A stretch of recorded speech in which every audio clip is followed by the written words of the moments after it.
Halo pemirsa, selamat pagi. Apa kabar pemirsa dimanapun Anda berada? Berjumpa kembali dalam program TVR 09 bersama saya Zia Ulbar dan juga rekan saya. Saya Rina Reski. Dalam 30 menit ke depan kami akan sajikan kepada Anda sejumlah berita nasional, khususnya dari sudut pandang DPR RI, sebagai referensi Anda dalam memahami dinamika politik, hukum, ekonomi, sosial, dan juga budaya di Indonesia.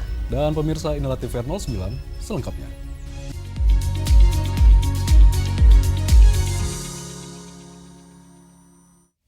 Penguatan tata kelola data nasional memasuki tahap baru setelah rapat paripurna DPR RI setujui rancangan undang-undang tentang Satu Data Indonesia sebagai usul inisiatif DPR yang akan menjadi dasar terwujudnya integrasi data guna mendukung pelayanan publik dan penyaluran subsidi yang lebih tepat sasaran. Penguatan tata kelola data nasional memasuki tahap baru setelah rapat paripurna DPR RI menyetujui rancangan undang-undang tentang Satu Data Indonesia sebagai usul inisiatif DPR. Anggota Balik DPR RI Andi Yuliani Paris menilai regulasi tersebut akan menjadi dasar terwujudnya integrasi data guna mendukung pelayanan publik dan penyaluran subsidi yang lebih tepat sasaran. Andi Yuliani Paris menjelaskan, RUU Satu Data Indonesia disusun untuk mengintegrasikan data antar kementerian, lembaga, dan pemerintah daerah agar tidak lagi terjadi perbedaan data dalam penetapan penerima program pemerintah. Andi Yuliani menegaskan, RUU ini juga mengatur mekanisme pengawasan dan perlindungan data, termasuk pembatasan akses terhadap data yang berkaitan dengan kepentingan strategis dan kedaulatan negara. Selama ini data hanya dikumpulkan secara sektoral oleh kementerian atau lembaga non-kementerian, kemudian oleh BPS dengan survei-surveinya. Tetapi dengan adanya rancangan Undang-Undang Satu Data Indonesia yang seolah akan menjadi Undang-Undang Satu Data Indonesia, akan ada jalan untuk mengintegrasikan. Nah tentunya berharap dengan Undang-Undang Satu Data Indonesia ini hanya ada satu data tentang orang miskin, satu data yang berhak mendapatkan subsidi gas, satu data yang berhak mendapatkan subsidi listrik, ya. Tidak ada data yang berbeda-beda. Andi Yuliani Paris berharap RUU Satu Data Indonesia dapat menjadi landasan terciptanya tata kelola data nasional yang lebih terpadu dan akuntabel sehingga perumusan kebijakan publik dapat dilakukan secara lebih efektif dan tepat sasaran. Bari Ramadana, TVR Parlemen melaporkan. Pemirsa, merespon kasus kekerasan seksual di Kabupaten Sampang, Madura, aparat penegak hukum didesak untuk mengusut tuntas kasus kekerasan seksual di Sampang, Madura secara profesional, cepat, dan juga berkeadilan. Merespon kasus kekerasan seksual di Kabupaten Sampang, Madura, anggota Komisi 3 DPR RI Sudeson Tandra mendesak aparat penegak hukum mengusut tuntas kasus tersebut secara profesional, cepat, dan berkeadilan. Sudeson mengatakan, negara harus memberikan pendampingan psikologis kepada korban agar proses pemulihan dapat berjalan secara optimal, mengingat KUHP yang baru telah mengatur mekanisme restitusi dan kompensasi bagi korban. Oleh karena itu, Sudeson mendorong agar penegakan hukum terhadap kasus kekerasan seksual tidak hanya memberikan efek jera kepada pelaku, tetapi juga menjamin perlindungan dan pemulihan psikologis bagi korban.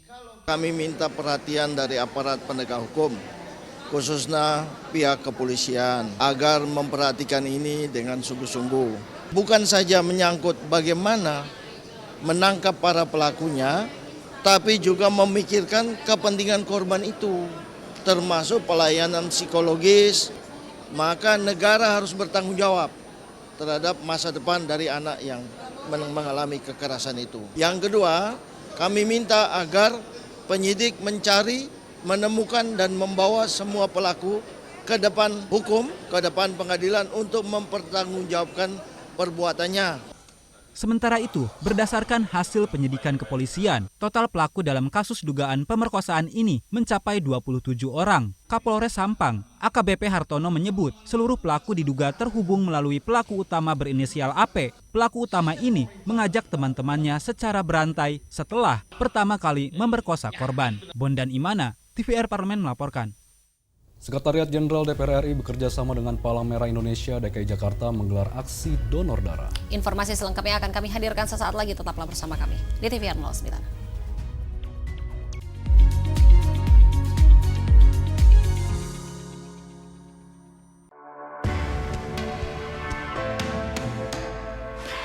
Dari ruang sidang Senayan, Jakarta, menyajikan liputan langsung kinerja DPR RI.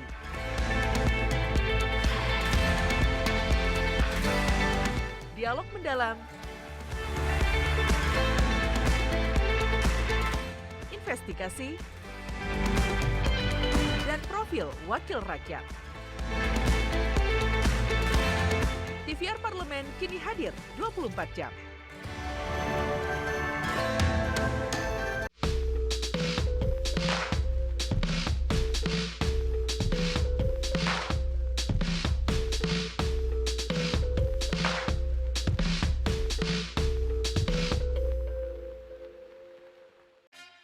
Yuk kita kenalan dengan anggota DPR RI periode tahun ini. Dari depan kursi. Di balik kursi. Gini, di balik kursi. Aku ingin menjadi sesuatu yang mungkin bisa kau rindu. Acap kahiji, rukun sakabehna. Gitulah pokoknya mah. Semakin penasaran kan bagaimana kiprah karir politiknya? Hanya di TVR Parlemen.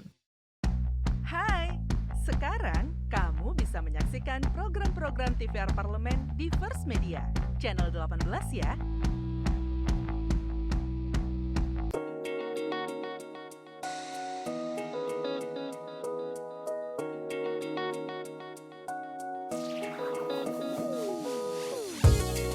Kehadiran mereka tidak hanya mewakili suara perempuan, tetapi juga membawa perspektif yang beragam serta pengalaman hidup yang unik ke dalam proses pembuatan kebijakan. Saksikan Perempuan Parlemen hanya di TVR Parlemen.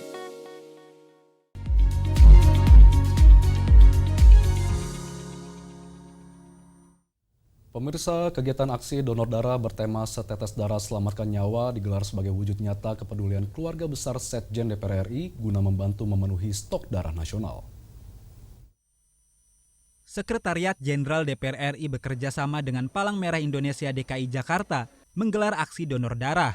Kegiatan kemanusiaan bertema Tetes Darah Selamatkan Nyawa tersebut digelar sebagai wujud nyata kepedulian keluarga besar Setjen DPR RI untuk membantu memenuhi stok darah nasional. Inspektur Utama Setjen DPR RI, Rusdi Hartono menyebut antusiasme peserta donor menunjukkan komitmen Setjen DPR RI untuk berkontribusi dalam aksi kemanusiaan. Ia mengatakan hasil donor darah akan bermanfaat bagi masyarakat yang membutuhkan transfusi darah.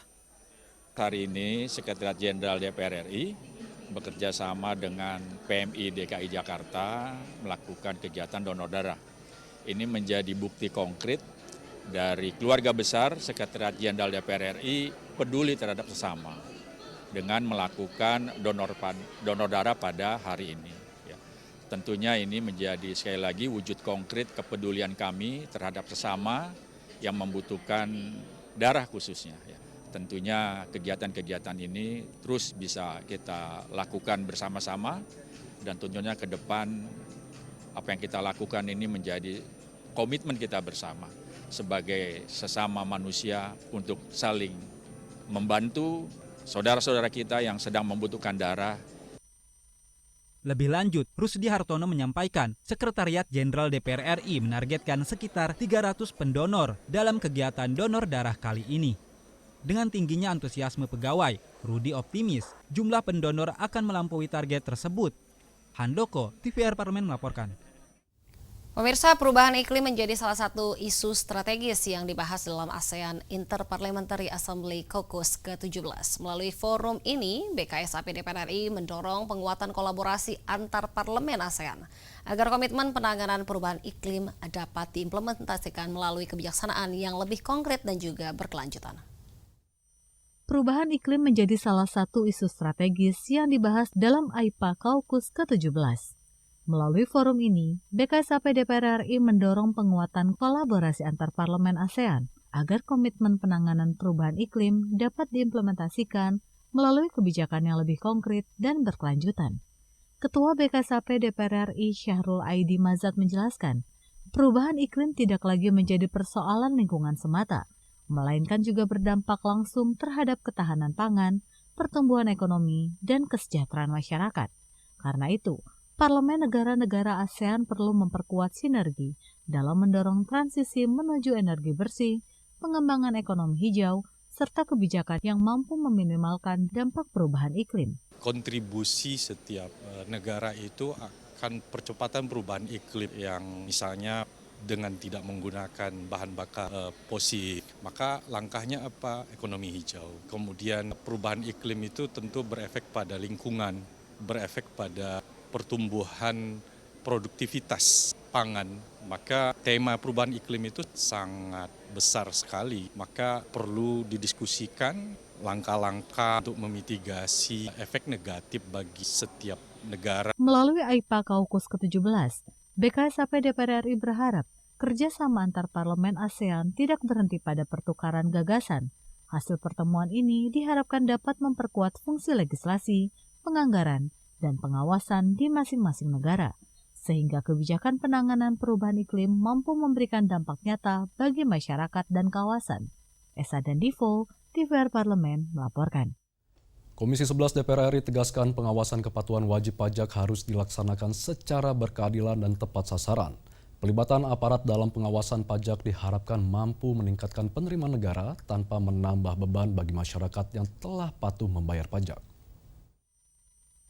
Komisi 11 DPR RI menegaskan pengawasan kepatuhan wajib pajak harus dilaksanakan secara berkeadilan dan tepat sasaran. Pelibatan aparat dalam pengawasan pajak diharapkan mampu meningkatkan penerimaan negara tanpa menambah beban bagi masyarakat yang telah patuh membayar pajak. Anggota Komisi 11 DPR RI, Andi Yuliani Paris menyatakan, pelibatan aparat dalam pengawasan pajak harus memiliki dasar hukum yang jelas dan tetap mengedepankan rasa keadilan. Menurutnya, Direktorat Jenderal Pajak perlu memfokuskan pengawasan pada sektor-sektor yang potensi penerimaan pajaknya belum tergali secara optimal, seperti pertambangan mineral dan migas. Ia menilai, akurasi data dan pengawasan terhadap sektor tersebut akan lebih efektif dalam meningkatkan penerimaan negara dibandingkan memperluas pengawasan terhadap wajib pajak kecil. Harus ada dasar hukumnya. Kalau ada perpresnya ya silahkan dilaksanakan saja. Yang penting artinya masyarakat betul-betul dalam hal pajak ini ya artinya kalau saya mendorong pemerintah khususnya Dirjen Pajak cobalah itu ya tambang-tambang mineral yang belum optimalisasi pajaknya, yang investor migas yang belum optimal pajaknya itu betul-betul diawasi berapa sebenarnya pajak yang harus masuk ke negara misalnya untuk sumur ini, tambang ini. Komisi 11 DPR RI menekankan, kebijakan tersebut harus dilaksanakan secara proporsional, berlandaskan hukum, dan tetap menjunjung prinsip keadilan dalam pemungutan pajak. Bondan Imana, TVR Parlemen melaporkan. Pemirsa, pemerataan pembangunan merupakan komitmen DPR RI dalam mewujudkan keadilan bagi seluruh wilayah Indonesia, termasuk daerah-daerah kepulauan yang memiliki tantangan geografis tersendiri. Usai jeda kami hadirkan informasi selengkapnya terkait upaya DPR RI melalui rancangan Undang-Undang Daerah Kepulauan dalam memperkuat pembangunan yang lebih merata dan berkeadilan. Tetaplah di TVR 09.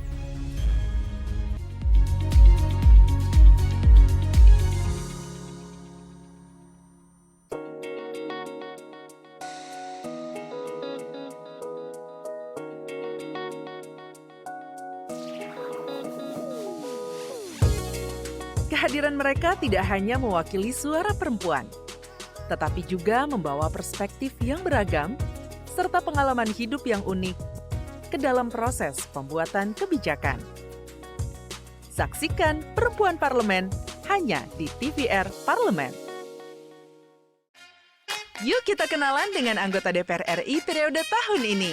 Dari depan kursi, di balik kursi. Gini, di balik kursi. Aku ingin menjadi sesuatu yang mungkin bisa kau rindu. Resep kahiji, rukun sakabehna. Gitulah pokoknya mah.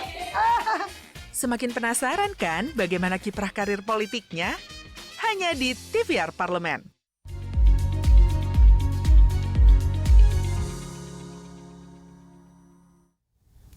Baik pemirsa, di sini DPR RI terus mendorong hadirnya regulasi yang mampu menjawab kebutuhan masyarakat di wilayah kepulauan melalui rancangan Undang-Undang Daerah Kepulauan.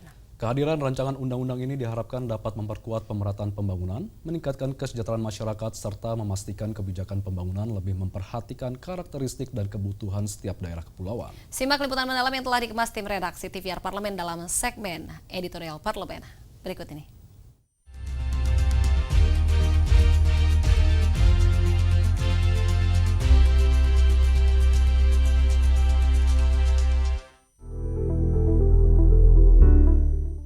Indonesia merupakan negara kepulauan terbesar di dunia dengan jumlah pulau mencapai 17.380. Dari jumlah itu, sekitar 7.000 pulau tercatat berpenghuni. Mirisnya, fokus pembangunan yang dijalankan pemerintah seolah terpusat di 6 pulau utamanya, yaitu Jawa, Sumatera, Kalimantan, Sulawesi, Papua, dan Kepulauan Nusa Tenggara. Kementerian Kelautan dan Perikanan mengkaji dari 1.204 pulau kecil berpenduduk di Indonesia, hanya 41 pulau atau sekitar 3% yang berstatus maju. Sebanyak 268 pulau atau 22% masuk kategori berkembang. Sementara 835 pulau atau 69%-nya masih berstatus tertinggal. Adapun 60 pulau lainnya atau 4,98% tergolong sangat tertinggal. Ada 2 poin utama yang menjadi kendala pembangunan di daerah kepulauan, yaitu political will dan ketersediaan anggaran daerah. Apalagi saat ini pemerintah memiliki kebijakan untuk memangkas dan transfer ke daerah. Maka sudah pasti kekuatan fiskal daerah untuk melakukan pembangunan semakin terhimpit. Disinilah letak urgensi dari pembahasan rancangan undang-undang atau RUU Daerah Kepulauan. Harapan besarnya, RUU Daerah Kepulauan dapat menjamin kepastian dana khusus kepulauan, sehingga pembangunan tetap berjalan tanpa terganggu oleh kebijakan anggaran pemerintah pusat. Ketua Pansus RUU Daerah Kepulauan DPR RI, Mercy Christy Barens, menegaskan RUU ini bukan ditunjukkan untuk membentuk daerah otonomi baru maupun daerah otonomi khusus. Menurutnya, RUU Daerah Kepulauan dapat memperkuat pengaturan tata kelola pembangunan yang sesuai dengan karakteristik wilayah. Dan kami berharap bahwa undang-undang ini menjadi sebuah terobosan besar dalam meleverage ya, memperkuat dan sebagai daya ungkit untuk memastikan daerah-daerah kepulauan tidak ditinggalkan. Negara harus hadir sehingga memberikan aspek keadilan, kebijakan pembangunan tidak bias darat, tetapi juga berbasis dengan karakteristik kewilayahan daerah kepulauan saat ini yang memang membutuhkan perhatian khusus. Oleh sebab itu, kebijakan afirmasi yang sementara kita godok ini, kita akan atur, kita akan bahas dengan sebaik-baiknya supaya dengan semua pihak terkait termasuk dengan pihak pemerintah pada waktunya nanti kita bisa dapat satu titik temu yang terbaik. Infrastruktur untuk transportasi laut dan kapal penyeberangan menjadi urap nadi bagi masyarakat di wilayah kepulauan. Akses ini sangat vital untuk menjangkau layanan kesehatan, pendidikan, hingga distribusi pangan dan kebutuhan pokok. Pasalnya hingga kini masih ada masyarakat di daerah kepulauan yang mengeluhkan minimnya armada kapal transportasi. Akibatnya terjadi antrean panjang sehingga mobilitas masyarakat serta roda perekonomian menjadi tersendat. Hadirnya RUU Daerah Kepulauan diyakini dapat menangani persoalan kondisi transportasi laut yang belum memadai. Masyarakat kepulauan, transportasi laut dan penyeberangan ini adalah akses utama menuju layanan kesehatan, pendidikan, ekonomi, dan distribusi pangan, dan juga kebutuhan pokok. Jadi di sini juga saya berharap RUU Daerah Kepulauan ini dapat mendorong adanya jaminan standar pelayanan minimum transportasi kepulauan, pendanaan khusus, penyediaan kapal cadangan dan subsidi yang berkelanjutan, serta integrasi antara pelabuhan. Pembahasan mengenai RUU Daerah Kepulauan sejatinya sudah tertahan hampir 24 tahun. Selama itu pula banyak daerah kepulauan besar yang masih tertidur karena negara belum hadir sepenuhnya. Bahkan masyarakat kepulauan masih mengalami masalah kebutuhan dasar. Di antaranya sulitnya akses listrik, air bersih, hingga pasokan energi gas yang terhambat akibat cuaca buruk. Jadi sebetulnya RUU ini bagaimana agar masyarakat yang ada di pulau-pulau itu bisa menikmati kemerdekaan, kehadiran pemerintah, kehadiran infrastruktur. Kalau ada pemerintah hadir, berarti infrastruktur hadir. RUU Daerah Kepulauan digadang-gadang mampu menjelma sebagai keadilan pembangunan serta memperkuat perlindungan masyarakat kepulauan. Dengan kata lain, regulasi ini akan menegaskan komitmen negara dalam menjaga kedaulatan serta pemerataan pembangunan hingga ke pulau-pulau terluar.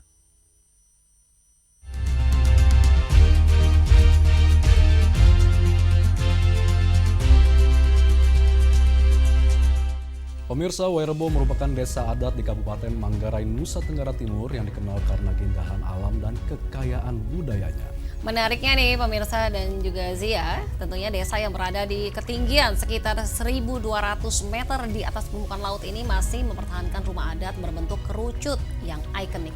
Tak hanya menawarkan panorama pegunungan yang memukau, Wairebo juga menjadi simbol pelestarian tradisi dan kearifan lokal yang terus dijaga. Dan informasinya akan kami hadirkan sesaat lagi, tetaplah di TVR 09.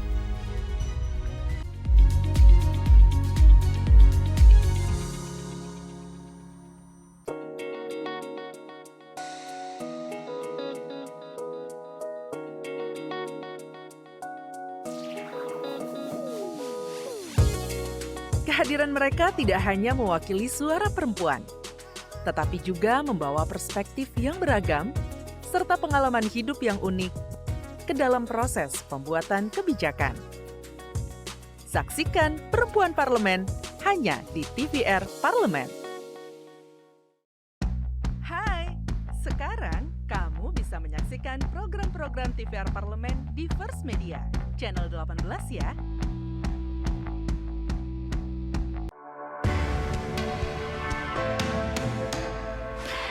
Dari ruang sidang Senayan, Jakarta, menyajikan liputan langsung kinerja DPR RI.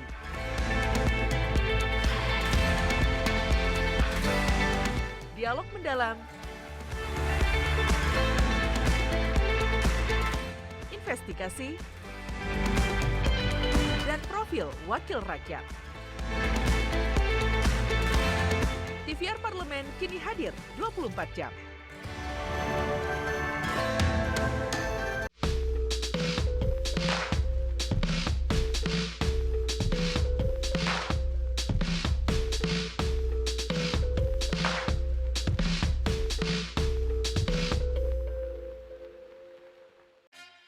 Yuk kita kenalan dengan anggota DPR RI periode tahun ini. Dari depan kursi. Di balik kursi. Gini, di balik kursi. Aku ingin menjadi sesuatu yang mungkin bisa kau rindu. Acap kahiji, rukun sakabehna. Gitulah pokoknya mah. Semakin penasaran kan bagaimana kiprah karir politiknya? Hanya di TVR Parlemen.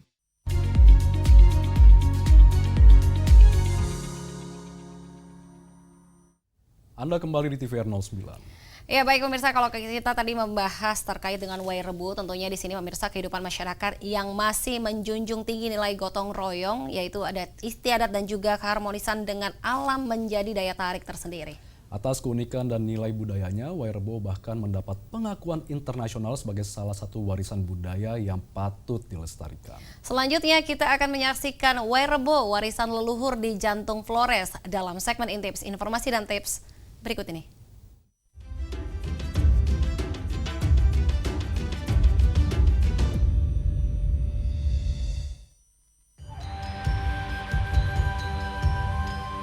Di balik pegunungan Flores, Nusa Tenggara Timur, terdapat sebuah desa adat yang seakan tersembunyi di atas awan.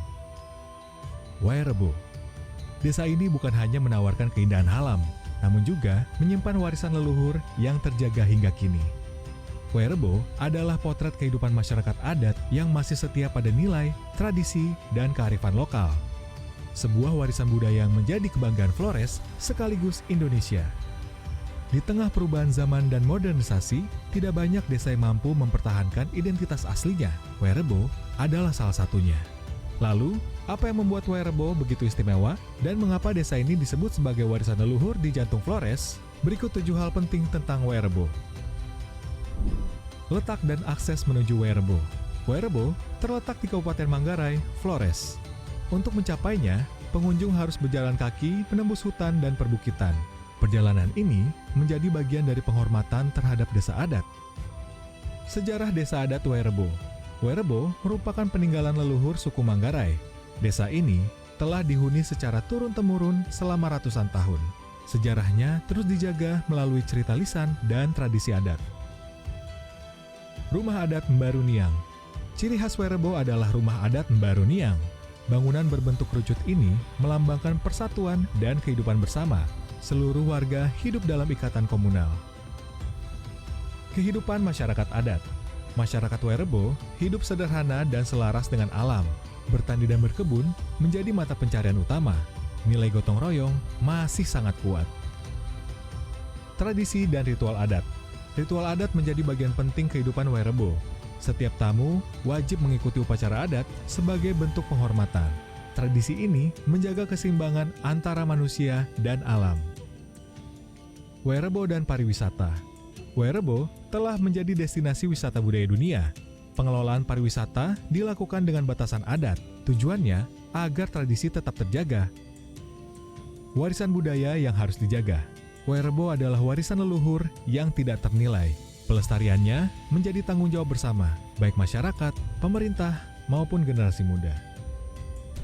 Werebo bukan sekedar desa adat. Ia adalah simbol keteguhan menjaga warisan leluhur di tengah perubahan zaman. Dari jantung Flores, Werebo mengajarkan kita tentang keharmonisan hidup, tradisi, dan alam. Sebuah warisan budaya yang patut dijaga dan dilestarikan bersama. Sampai jumpa di segmen Intips berikutnya.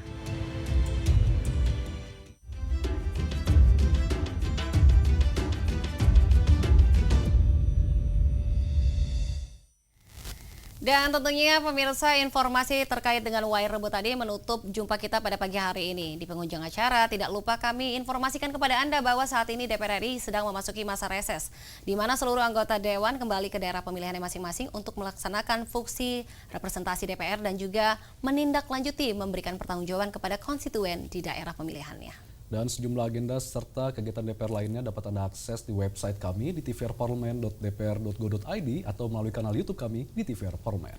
Baik pemirsa, demikian TVR 09 edisi pagi ini. Segenap kru TVR Parlemen yang bertugas mengucapkan terima kasih telah menyaksikan TVR 09. Saya Rini Reski dan juga rekan saya. Saya Ziaul Bar, sampai jumpa di TVR 09 selanjutnya. TVR Parlemen, Referensi Indonesia.